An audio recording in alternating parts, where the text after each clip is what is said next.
I'm David Bosso. I teach social studies at Berlin High School in Berlin, Connecticut. I think if you ask teachers why they became teachers, why they entered the profession, what continues to motivate them as they grow throughout their career, many of them will say that they're motivated, they're moved by, their morale is boosted by the importance of teaching students about bigger ideas, bigger ideals of education. And so what we've seen a lot in education is that the intrinsic motivators of lifelong learning, of critical thinking, is really just growing as a student. Those intrinsic motivators often get superseded by a lot of the extrinsic motivators, such as standardized testing and international rankings. And so those extrinsic motivators very often have been used to justify criticisms of teachers and schools.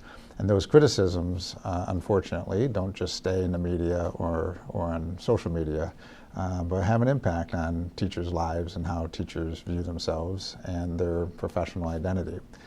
And as we know, things have gotten very political.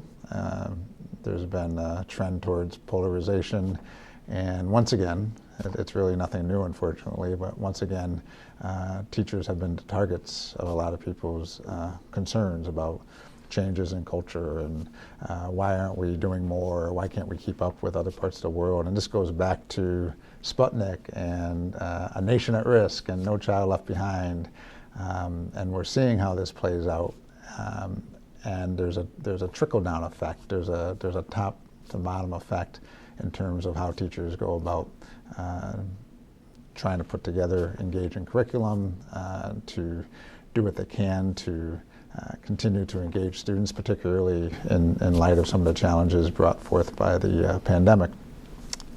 And so teachers are working hard every day to make sure that their students get a better understanding of the world around them and their eventual contributions to society.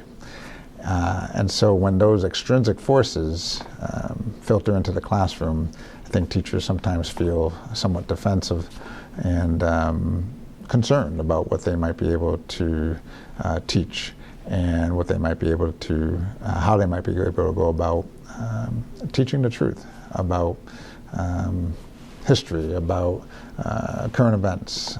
Any number of those things are going to be perhaps hamstrung by those political forces that, again, have always existed, but they've ebbed and flowed, and unfortunately they're starting to rear their ugly head again as well.